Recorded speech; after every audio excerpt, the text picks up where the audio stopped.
Hello, beautiful people, and welcome to the Summer Solstice 2025 Stargazing presentation. That's going to be a little bit different to normal, where I look at the solstice chart and we look ahead for the next 3 months, because actually I'm doing something slightly different that happened the day after the solstice and is going to actually last for the next 4 years. This is something we're going to be working with for quite a long time. And I see it as a really special opportunity. It's what we've been waiting for. Let's dive in to the conscious evolution of power and love. So have a look at these dates. What do you think they might have in common? June 1780, March 1945, August 2024, the 22nd of June 2025, May 2026, and March 2029. Well, it's going to be something astrological, isn't it? Because that's what this is all about. A lot of people say, well, is it going to affect me? It's actually going to affect everybody.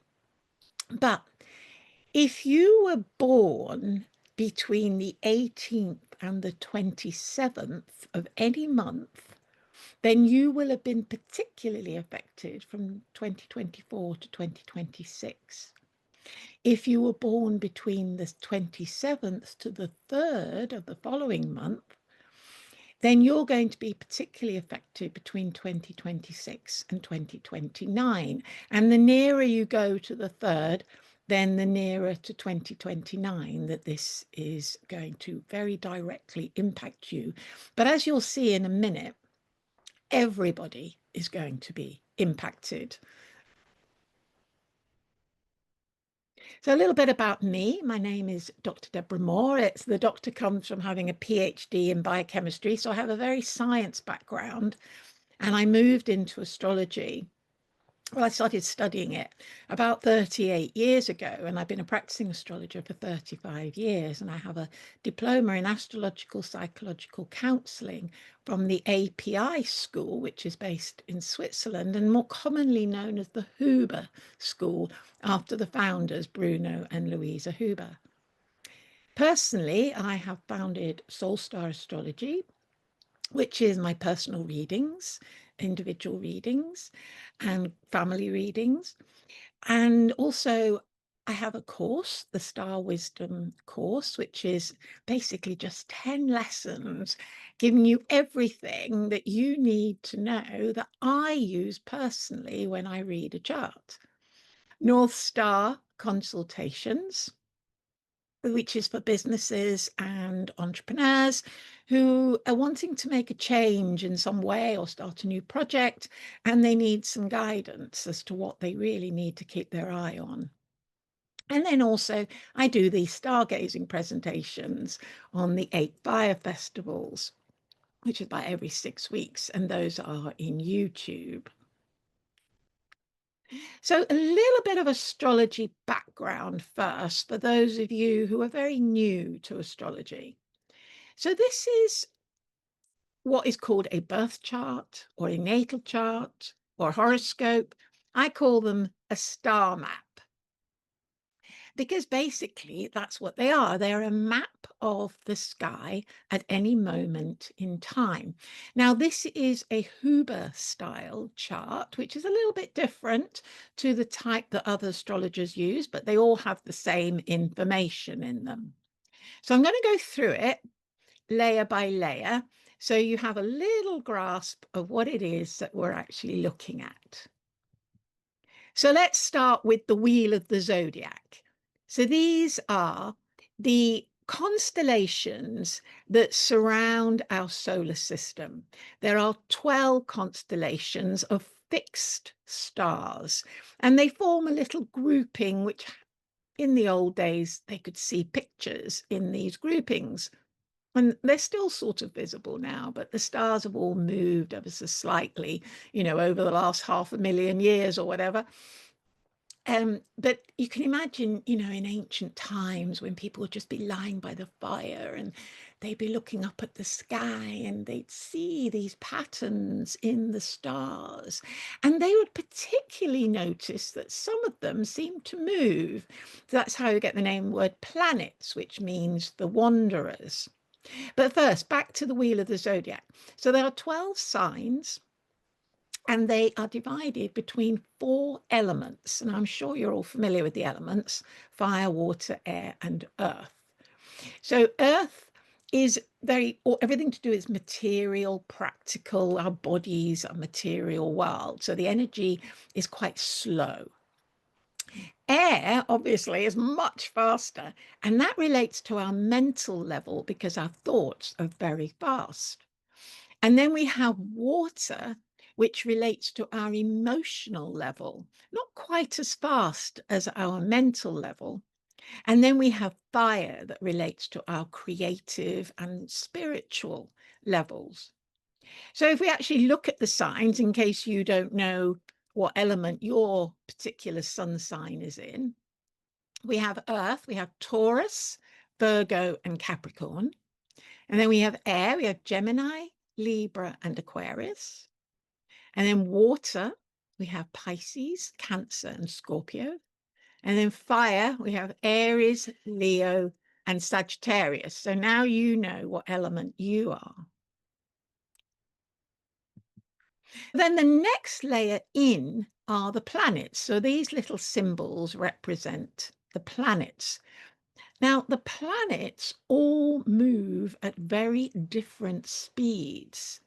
So even within an hour, the moon will have moved a little bit, but certainly over a day, the sun's moved, Mercury and Venus, they've all moved on a little tiny bit. And then we get other planets that move really slowly. So they're all moving at different speeds. So at any moment in time, the arrangement can be quite different. So this particular chart I chose, you can see that most of the planets are over on the left-hand side, and there's just a couple on the right. And this can be any arrangement. You can sometimes have all the planets squished into one little area, or they can be spread evenly around the map. So I thought I'd just give you a few names to symbols. I put the Earth in the middle. The middle of the chart actually represents several things, but one of the things it represents is the Earth, because we're looking at all these planets going around us, whereas really they're going around the sun. So we're sort of looking at them as if we are, geocentric. Remember, that was what this big thing with Galileo was about, that he, got punished for saying that actually it was solar centric. And that we look at the chart from a geocentric point of view. And the moon has this little red crescent symbol, obviously looks like a moon. And the sun is a red circle with a dot in the middle. And then you probably recognize the women's symbol for Venus and the masculine symbol for Mars. I won't go into all the rest of them, but you're going to meet a few more in a minute. And then we have the colored lines in the middle. These are called the aspects, and they're all based on 30 degrees. And we have 3 different colors. The red are challenging. They are the opposite, and the right angle, the 90 degrees. And then we have the green aspects, which are more curious, and they are the 30 degree and the 150 degree. And then we have the blue aspects, which are flowing. The planets at the ends of blue aspects communicate well to each other. They may be communicating about stuff that we're not very happy about, but they'll do it in an easy way. And we have 2 of those. So we have the short one, which is 60 degrees. That's called a semi-sextile. And a long one that's 120 degrees. And that's called a trine. And I'm particularly emphasizing these 2 blue aspects because that's what we're really going to be looking at in the rest of this presentation, these blue aspects. Before we go into that, I just want to remind you of the emotional frequency scale, which I'm sure you've all come across before. that when we're in very low emotional states like guilt, shame, that we tend to be living on stress hormones, and our frequency, our vibration, whatever you want to call it, our energy can be quite low. However, we can also exist in a much higher energy state of peace or joy or love. And these are when our happy hormones are kicked in. And then we want to smile and we feel good and we feel healthier and we just feel more engaged in life. Now, to make this transition from the bottom of the scale to the top of the scale is actually a choice. It's a personal choice. When we're in like, oh, and it's awful and everything's awful and the world's awful and everybody hates me and we can make a choice to see it differently, even if it's just to go out and enjoy a pet or enjoy nature. We can raise our energy and bring us back into more happy hormones. Now, I'm sure that you're all aware that whatever energy state we are holding is what we emit to the outside world and what is likely to come back to us. It's the law of attraction, it's the law of vibration, it's the law of, every law. Quantum physics says that whatever we put out is what we get back. So we're really looking to raise our energy in order to bring back something more positive, but also to put out something into the world that's more positive. Those ripples on the water. So these are the planets we're going to be looking at in this presentation. So I want to introduce them to you, and I call them the astrological gods, because they tend to be the ones who have the most power and control in our lives and in the universe, well, in our solar system in general. So first of all, we have Saturn. Now, until telescopes were discovered in the late 18th century and they discovered Uranus, Saturn was seen as the boundary of our solar system. We can see Saturn with the naked eye. And therefore, as the boundary and the final frontier before they didn't know what else came beyond, it was seen as the main god. With Jupiter, Jupiter was also seen as pretty important, being the biggest planet in the solar system. But Saturn was like the final frontier. It represented death, it represented the church, the ultimate power. And its experience was either fear, fear you're going to die, or fear of retribution that was being told to you by the church, or that's very low energy, low vibration.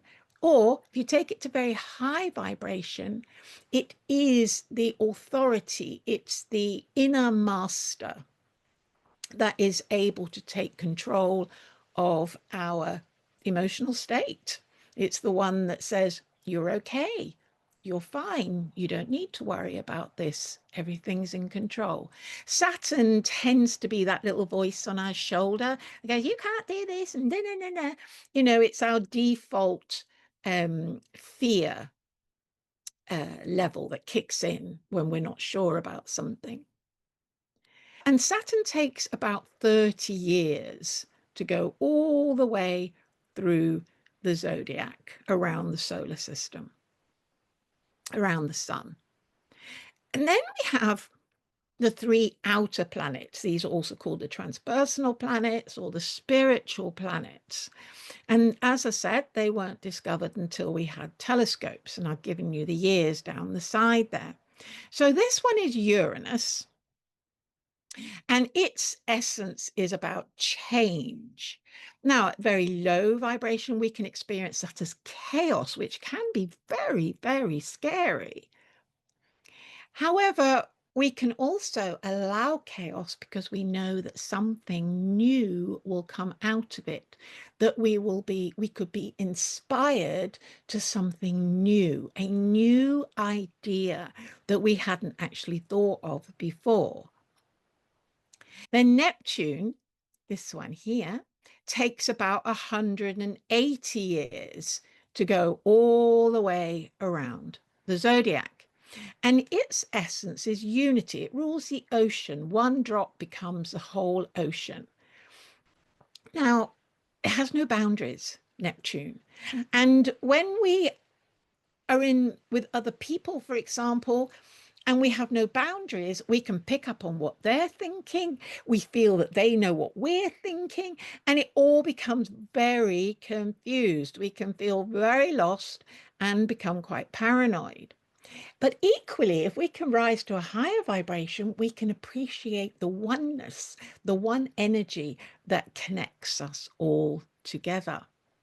Put Uranus and Neptune together. Those born in the early 90s were born with Uranus and Neptune together. It creates a visionary ability. I always see it as very Einstein. You know, he said, I never got anything new from my thinking mind. It all came from my imagination, from playing. And I feel that Uranus and Neptune together, they really have that quality about them. And then we have Pluto, not the outermost planet anymore. And as you know, it's degraded to a dwarf planet. And they've now discovered there's quite a few other dwarf planets. And that's a whole other branch of astrology that is absolutely fascinating, but we'll just stick to the bare bones here. And we're going to use Pluto because Pluto's been part of the astrological pantheon now for quite a long time. So this is a symbol for Pluto. It takes about 250 years to go all the way around the zodiac. And it's about power. If you think in the 1930s was when Einstein split the atom, and we now had power, human beings now had power to destroy the whole planet. We'd never had power like that before. And Einstein often said, if I knew what humans were going to use it for the abuse that they were going to use it for, he said, I would never have done it. I did it in order for it to be a service to humankind, to be able to help humankind. At the moment, Saturn and Neptune are both at the beginning of this fire sign, Aries. Pluto is at the beginning of Aquarius. It's actually been in and out of there for the last year or so. Saturn and Neptune just went in a few months ago into Aries. And Uranus is right at the end of Taurus. July the 7th, it will be tipping into Gemini. Now think about it. They go around at 30 years. Uranus is 84 years. I don't think I told you that. Neptune is about 180 years, and Pluto is about 250 years. For them to all be changing signs at the same time within a year's frame, that's significant. And when we have aspects, the aspects only form when the planets are near enough to a multiple of 30 degrees to each other. So they have to be at the same degrees of the sign in order to create a relationship. So here we have all four gods at the same degrees at the very beginning of signs. And suddenly, boom, they're all meeting each other. And the way they're meeting is in what we call a small talent triangle. So it has two semisextiles and a trine. It's an equilateral triangle. And we end up with one planet at the apex point, and then we have two planets who are sort of at the other narrower apexes. I call them the support planets. And what this reminds me of, if you're familiar with the Kabbalah, it reminds me of the top triangle on the top of the tree of life, where we have the top Sephiroth number one, called the crown. Now, there are disputes or conversations about which of the gods rules the crown. Some say it's Neptune, some say it's Pluto. Just bear those two in mind for a moment. And then the other two Sephiroth are about wisdom and understanding, and they head the columns in the tree of life in the Kabbalah. And the crown represents this point here in our head where we are directly connected to all that there is, if you like, to our higher source, to our eighth chakra, the SoulStar chakra, which is just above our head. It's where the first input of inspiration comes in, and then it travels down the tree of life to the 10th Sephiroth, where it becomes manifest. So this top triangle is all about that initial input by the gods. And how we then translate that into physical manifestation is our choice. I did a long speaking tour over the winter of 23-24 in the UK and in the Netherlands. And my talk was all about how we are moving from a very earth and water-based pantheon of planets into a very air and fire-based pantheon of planets over the period of 2024 to 2026. So in 2024, as you can see, all that pantheon were in green and blue signs, earth and water signs. By spring of 2026, they're all going to be in yellow and red signs. This is really significant. You think about earth and water, makes mud. What does air and fire make? Fire needs air to be explosive. Air feeds fire to be bigger and it's fast. You can barely catch either of these energies. They're so fast. Whereas mud, we can do things with it, but it's slow. It's like trudging, a little bit like trudging. So the whole planetary energy is shifting from this very slow energy into this super fast. It's a bit like, if you sat down with a piece of paper trying to do a maths problem with pen and paper, unless you're a genius, it would take you a while. You could just put them into a calculator or the computer, and there it is. That's what the sort of difference that we're looking at. So let's have a little look in more detail at this moment in 2024, when these three planets, Uranus, Neptune, and Pluto, the transpersonal planets or the spiritual planets, or the primary three gods, moved into alignment with each other. The degrees of the signs were close enough to each other that they slotted into like a triple communication with each other.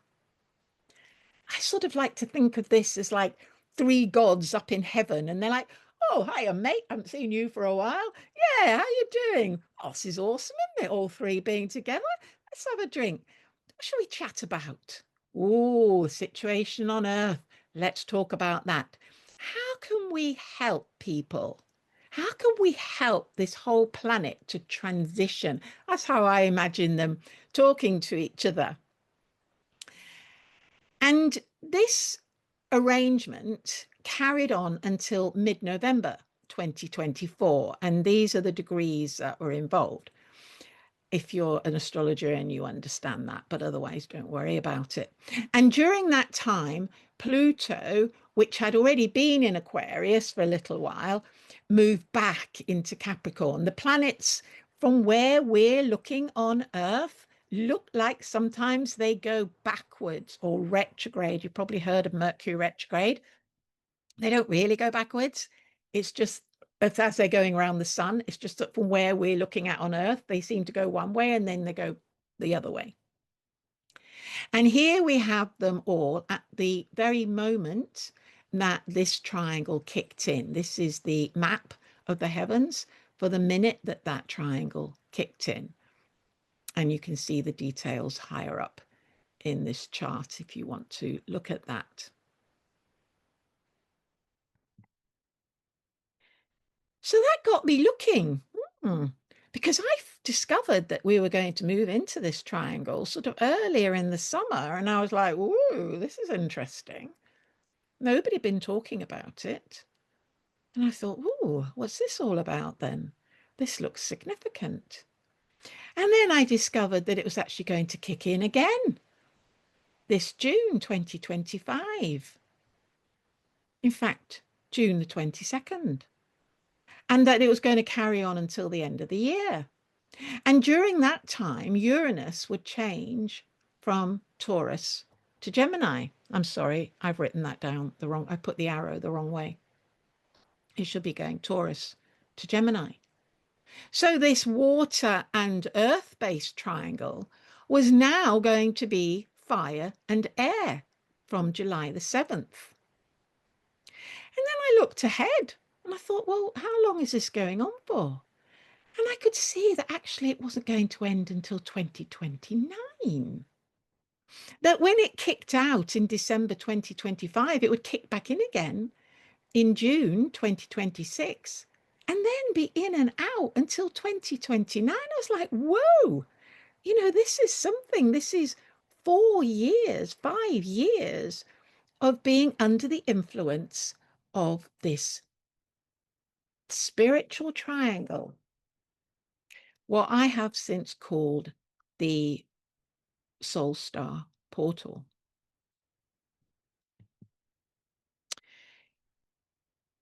So this SoulStar Portal is when all the three gods are at the same degrees. Now they can be like 2 to 3 degrees apart.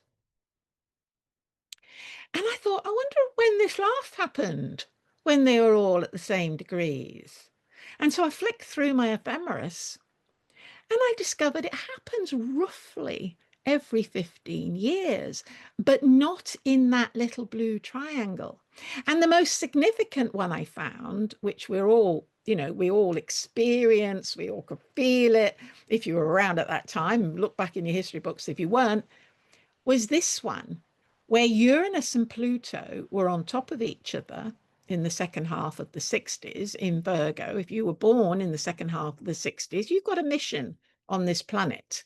If you were born with that Uranus-Pluto conjunction, that's Richard Tarnas called that the changing of the gods. And they were in a short blue with Neptune. But they weren't in this blue triangle. So I kept looking back and I discovered that on the 1st of March, 1945, we had exactly the same shaped triangle, but the apex planet was Pluto. Now, you probably didn't take note of what the apex planet was, if you're not an astrologer, in the previous slides, but it was Neptune. Remember in the Tree of Life, in the Kabbalah, at that top crown Keter, they're not sure whether it's Neptune or Pluto. So we got Neptune 2024, 2025, and all the way through to 2029. But in 1945, it was Pluto. Neptune and Pluto got very different energies. Pluto is about power. In a fire sign in Leo, at low vibration, it was about fascism. It was about dominance, of people feeling like they had no control, that they were being dictated to, authoritarian, etc. At a very high vibration, suddenly people were coming out towards the end of the war and they were feeling empowered, especially if you were in one of the Allied countries. They were feeling empowered. They now had some pride again, Leo, lion, pride. The weird thing is that this triangle only actually lasted for the morning of March the 1st and never came back. It was a real boom, like a little flick, like a little initiation point on that morning. So what was happening on the 1st of March 1945? Well, the vast majority of the population, particularly in the Europe and North America and Japan, etc., were in profound trauma and desperately hoping for better times, for peace. Roosevelt gave his very final address at what was called the Yalta Conference, where they discussed the end of the war arrangements. So they knew that the end of the war was coming. And remember, May the 8th was the official date of the end of the European war. And in Britain, we recently celebrated May the 8th, 80 years. This is exactly 80 years ago. Sort of interesting, isn't it? However, the war with Japan was only just kicking off, and the US had basically just landed on an air bases in Japan. Iran, note the name, had declared war on Japan. And in Britain, because they now knew that the end of the war was nigh, they started planning all these street parties and victory holidays for the returning troops. But equally, the Ministry of Food had warned we're likely to get even more food shortages. So what was happening on the 24th of August, 2024, when we came back, the first time we came back into this little triangle? Keir Starmer announces, we'll always stand with Ukraine. The BBC says that we eat a credit card's worth of microplastic every week. Hamas has rejected the peace proposals. It's noted that population displacement is at its highest ever. But I thought these three were really interesting. NASA announces a massive asteroid passing by Earth. There's an upcoming US presidential election. And I like this one. DHL had just ordered 12 electric cargo aircraft and had proclaimed that they were going to be the first shipping company to use all electric planes. See, there's always the low side and there's always the higher side. So then what happened on June the 22nd? I've got it right, the right way around this time, Taurus to Gemini. Now, Saturn is also in the mix at the moment. It's actually together with Neptune in Aries, which gives it that bit of extra support to Neptune, because Neptune can be a bit wishy-washy, doesn't really like taking control. It's a bit floaty, a bit airy-fairy. It's everywhere. So Saturn is much more, no, we need to be structured here. We need to have some boundaries. We need to have some organization. We need to have some routine. Neptune, for example, rules meditation. Well, meditation's useless unless you do it routinely. So Saturn brings in the routine. And as I said, keep saying, July the 7th, when Uranus moves into Gemini, we will now be completely in fire and air. Pluto's already been in Aquarius for a while, and Saturn and Neptune just moved in a few months ago into Aries. It's all very new. This movement into fire and air is very, very new. And it's going to continue until the middle of 2028. It actually continues till the 2029, but there's a gap which we'll look at in a minute. So here's the chart for the 22nd of June. And you can see at the exact time that these planets all kicked in with each other. So what was happening on the 22nd of June? Trump announces US strikes on Iran nuclear sites. I like this one. The BBC presenter changes pregnant people to pregnant women. I think we're going to have to deal with a lot around gender issues over the next few years. Keir Starmer says that Kneecap's performance is not appropriate at Glastonbury. Ooh, that's a bit authoritarian, isn't it? And then these two are really interesting. So there's a brand new telescope called the Vera C. Rubin Observatory, which is the largest digital camera ever built. And it's already started. It started sending its first images on the 22nd of June of distant galaxies and nebulae. But also the James Webb Telescope reports the first report ever of a planet beyond our solar system.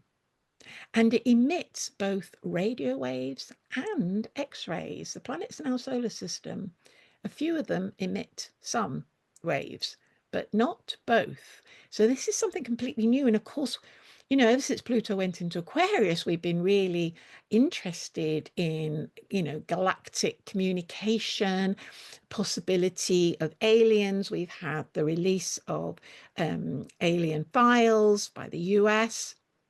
So I sort of, definitely feel that we're moving much more into a more intergalactic appreciation of our place within the universe. If we compare the two charts, 2025 and 1945, two things stand out to me in these charts. One, the moon was on one of the three planets. So here in 2025, we had the moon conjuncting Uranus. And in 1945, we had the moon conjuncting Neptune. Now, the moon takes a whole month to go all the way around the zodiac. So it's not totally coincidence when it happens to land on one of these big planets in the triangle that we're having particular attention to. And I found that the moon often triggers a new impulse. So these triangles are brand new, and the moon is kicking them off, if you like. Sometimes some of the other smaller planets do it as well, but the moon on the sun, if they land on these, they are particularly potent. So that was one thing, that we had the moon kicking off both of these. But then also, I couldn't help but notice they were both exactly the same ascendant. The ascendant is what the zodiac sign that was rising on the eastern horizon at the time that the chart was constructed. It's like the beginning of the chart.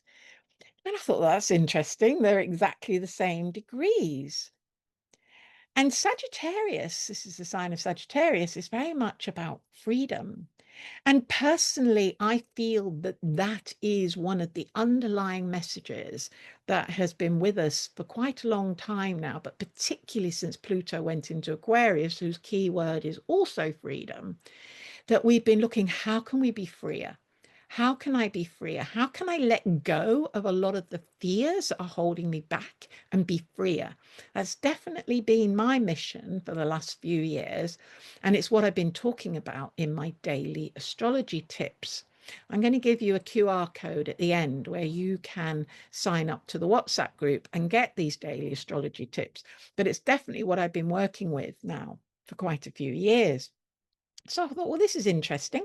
And even more than that, the ascendant is actually very close to what we call the galactic center of the universe, which is about 24 degrees of Sagittarius. These are at 21 degrees, which is still close enough to be of significance, more than just random chance. In fact, I don't believe any of this is random chance. To me, this is a deliberate organization. They say that maths, is the fundamental organizing principle under the whole of the universe. And certainly there is no such thing really as chaos. Even within chaos, somewhere there will be a pattern.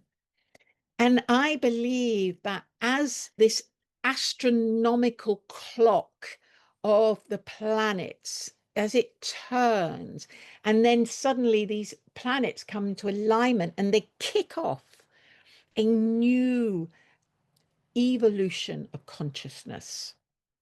That is what I see is happening. And I don't see it as a totally random event.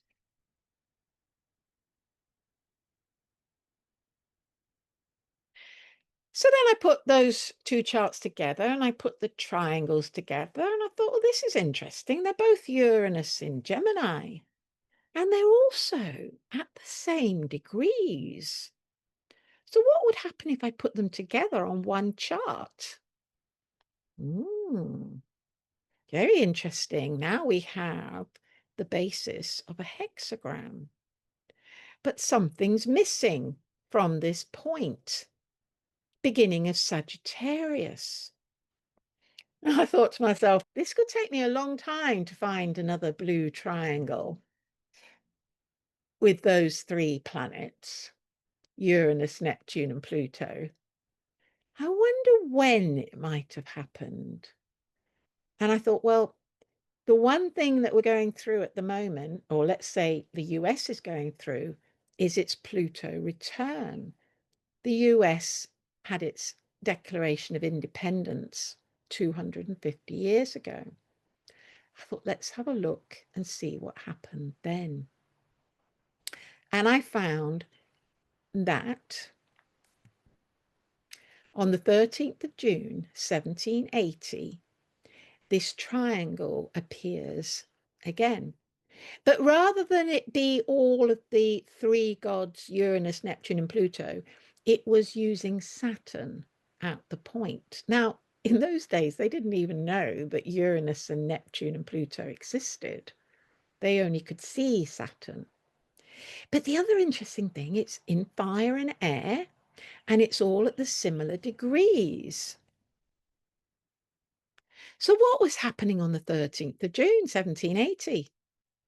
The US and the UK were divided over civil war. Remember, the Civil War was happening in America. In the UK, we were having something called the Gordon riots, violent anti-Catholic demonstrations.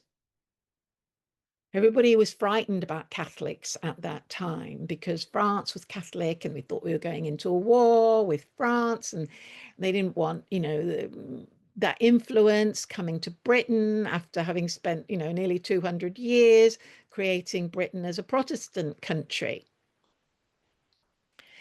It's also the start of the Industrial Revolution and the country was actually doing quite well financially.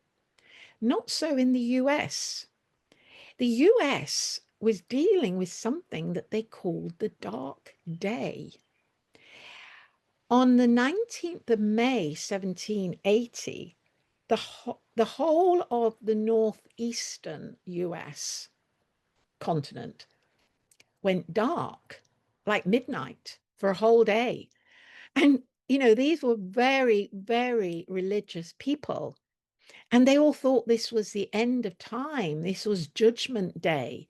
And although there were a few scientists that thought, well, there must be a logical reason for this, it turned out there was probably huge fires somewhere.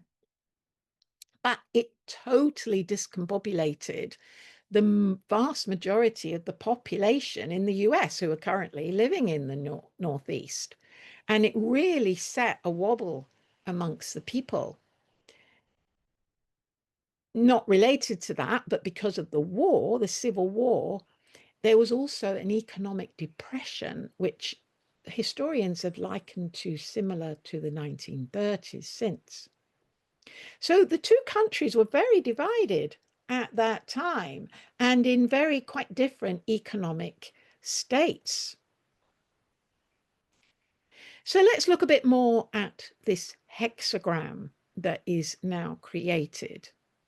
So what does a hexagram mean? Well, it's a hermetic symbol for as above, so below, which obviously is what astrology is. What's going above in the heavens becomes manifest on earth. Microcosm and macrocosm. What's going on for me tends to be what's going on in the environment. It's about the alchemical union of opposing forces, be that male and female, spirit and matter, heaven and earth. It's about that combining of what seems like the opposites. Now, remember, for most of history, we have lived in a sense of duality, where we see things as black and white. We compare positive and negative, good and bad. But now, as we move more into an understanding of quantum mechanics, we realize there is no such thing, that actually everything is one. There is no division. It's all the same. We just see the division in order to help us to understand, to be able to discriminate. But it's not really like that. Those two are actually the same thing. It's all one. Of course, we also think of the Star of David. And in Hinduism, it represents the chakra system. In the Christian belief, it represents the creation star. And in alchemy, it represents the philosopher's stone. So it's a very, very powerful symbol that virtually all traditions and philosophies have used. But let's break it down more to the actual astrology. Ordinarily in a chart, these would be blue because they are the triangles created by three trines, three 120-degree shapes. But I wanted to draw them in the colors of the elements that they were in, so that you could see this more clearly, this elemental balance of fire and air. So if we look at these two triangles in a bit more detail, we have Saturn in Sagittarius in 1780, Pluto in Leo in 1945, and Neptune in Aries in 2025. And then with the air triangle, Pluto at the beginning of Aquarius in 1780, just after it moved into Aquarius after the Declaration of Independence, and then it's back in the same place in 2025. So Pluto, the US is having this re-trigger on that point on their chart. And then we have Neptune, again, 1780, but this time 1945. And we have Uranus in 1945 and 2025. This is really a very unusual diagram. You know, to have the same shaped triangle repeated between the three gods that all move so slowly is unusual enough. But to have them all in the same elements is even really unusual.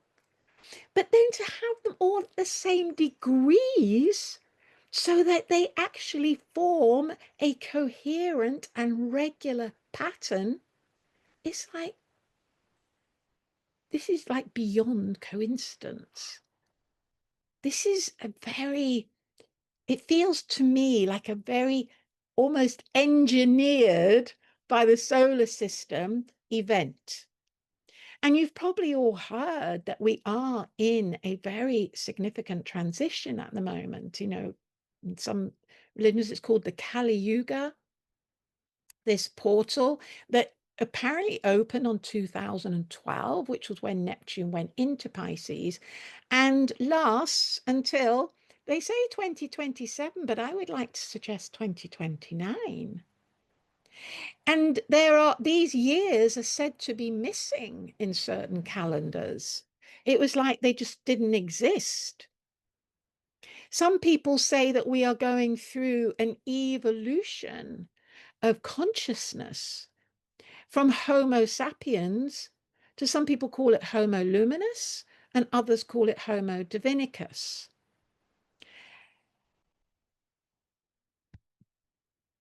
So I wanted to just draw like a timeline for you because I can almost see it like as a tunnel, that we've entered this tunnel of change, this tunnel of conscious evolution. And it kicked off in the 1780s. Now, things really changed after that time. We had time, for example. They became a universal clock time based in Greenwich Meridian. It didn't happen for another 100 years. The science, the evolution of science from that point, and technology and industry, absolutely phenomenal. The separation of science from the church, of science from spirituality, they were no longer seen as anything to do with each other. Whereas we've come full circle and now understand that actually physics, if looked at from the quantum level, quantum physics describes spirituality. It describes the unity and the oneness that we all actually exist in. So what I see is that our personal consciousness and our collective consciousness is making this transition from separation, duality, me, God, me, others, me, my thoughts, even, to a sense of unity. Actually, the whole world is my perception. I have a direct connection to universal energy. I am universal energy. I am a microcosm of the macrocosm. I am a part of the hologram that is all. So within me is everything. Whoa, that brings in a lot of responsibility. Saturn kicked it all off. Responsibility. Are we going to step into our authority? Are we going to step into, actually, if I'm responsible for the energy of the whole world, remember the butterfly effect, then I need to step up. I need to raise my vibration. I need to kick in my happy hormones. The easiest way to do that is just to smile, because your brain thinks, she must be happy. I'll kick in some happy hormones, even if you don't feel happy. This is a huge shift from the authority that's always been put on us. And we believe we have to either do as we are told or rebel, to, I am the authority. I am the responsible one. This is a massive shift. And we've only just started on this journey consciously. And we've got at least another 4 years to go. What's going to happen is that from now until the middle of 2028, it only fluctuates a little bit. It just sort of comes in and out a little bit, just for short periods of time. But then we're going to have a 6-month gap at the beginning of 2029, or the end of 2028, beginning of 2029. And then we're going to have a final 6 months.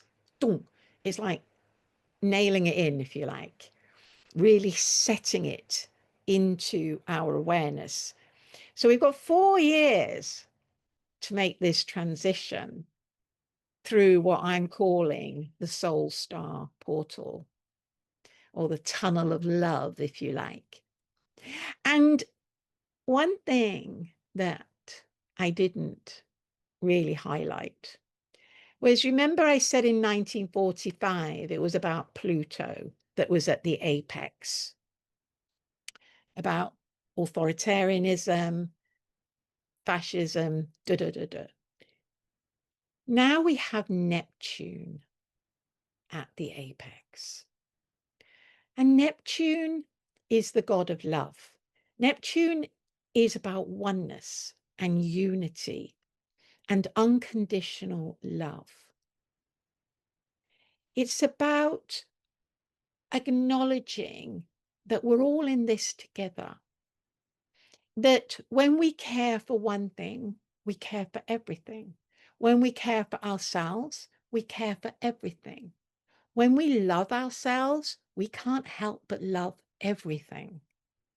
So this is a real journey about spiritual love, not romantic love, spiritual love, and about coming to understand what we have to do, where we have to place ourselves in order to influence, in order to support everything, in order to co-create this new evolution, this new earth, some people are calling it, this rise in consciousness. We each have an individual responsibility to co-create that. And did you know that it only actually takes 3.5% of the population to engage in this responsibility for the whole thing to tip?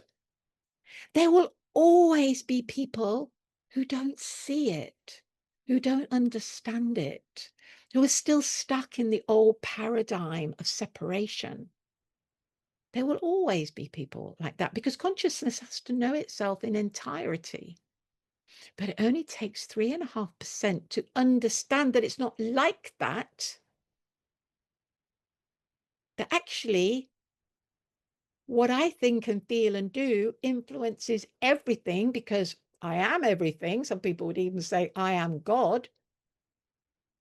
It only takes 3.5% of people to understand that, to create this tipping point into the new understanding. And I don't think there can be many physicists nowadays who are not acknowledging quantum physics, who are still stuck in Newtonian physics. Now, I call this shift reframing. And at the moment, I believe we need to be doing this a lot, all day, every day. Because our default behavior when under stress is to go into low frequency emotional states.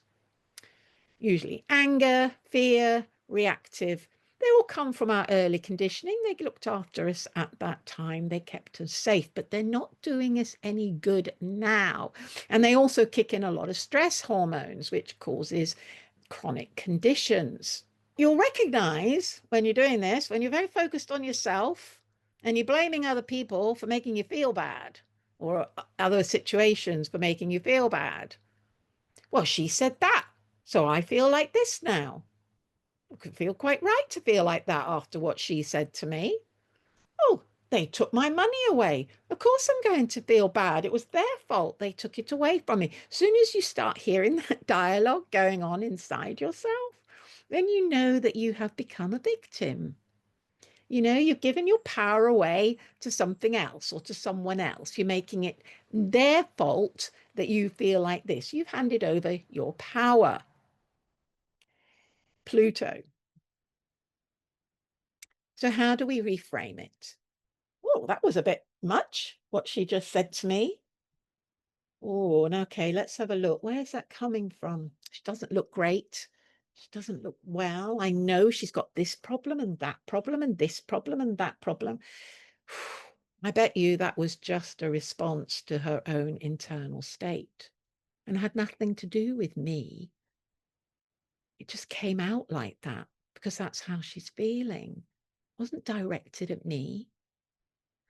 Okay. Is there anything I can do to help you? I get the impression you're really struggling at the moment. Or even just don't react. Just don't respond. One woman had a go at me once. Don't be late, Deborah. And I said, I know, I'm always late, aren't I? I'm never late. Because I'd recognized that she had a challenge with me and that it was something to do with her background. But it wasn't actually to do with me personally. It was something she'd brought into our relationship from something that had happened before in her past. When I later met her mother, I thought, oh, okay, I get it now. You see me as your mother. It wasn't to do with me personally, but my God, did it used to floor me to start with when she first started at it. And then I had to look at her and I had to go, oh, she actually struggles in social situations. And she struggles with women who are older than her. Okay, it's nothing to do with me. It's just the way she is. And so then I was able to be more tolerant, more patient, more accepting, and even have a little quip about it. And then I managed to stay on a nice high vibration. And eventually she comes back to me and says, you know, you're great, Deborah. I really like you. She just decimated me for 2 weeks.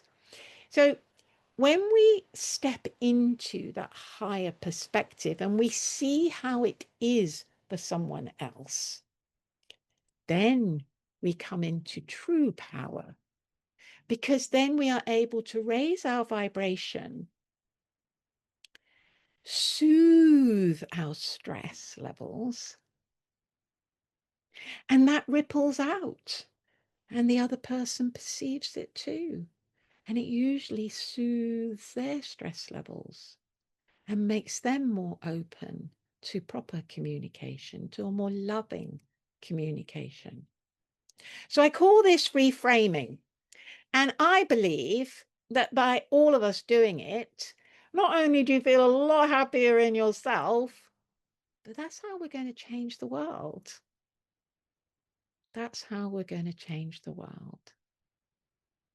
By moving into that vibration of Neptune that says that everything is one, and you are me, and I am you, and I have the power to transform any situation by raising my vibration as high as I can towards my soul star, which is able to have an overview.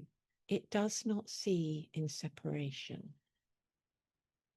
I invite you to all move your awareness now to a ball of light just above your head.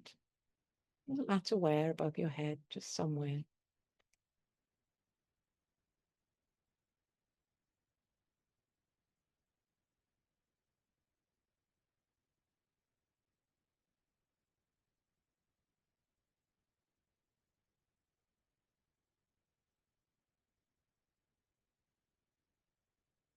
If we can move our awareness frequently to this space, it will shift our energy. We will be able to see more clearly, more lovingly, more holistically, more universally, from the eyes of God, if you like, of universal love, universal wisdom, universal intelligence. And what I love about astrology, you can open your eyes again now for a moment.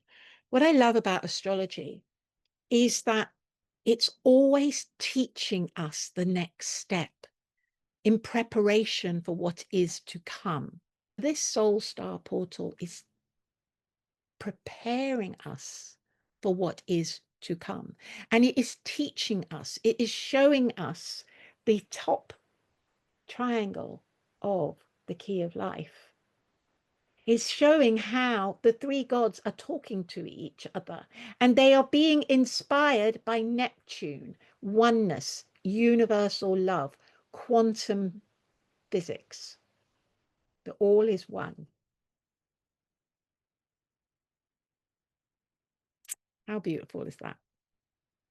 How beautiful is that?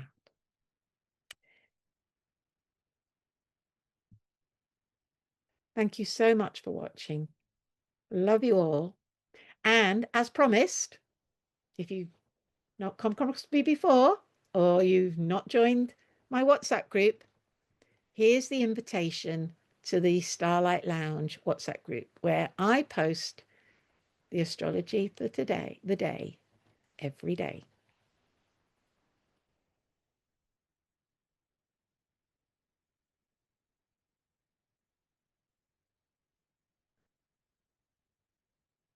Love you all.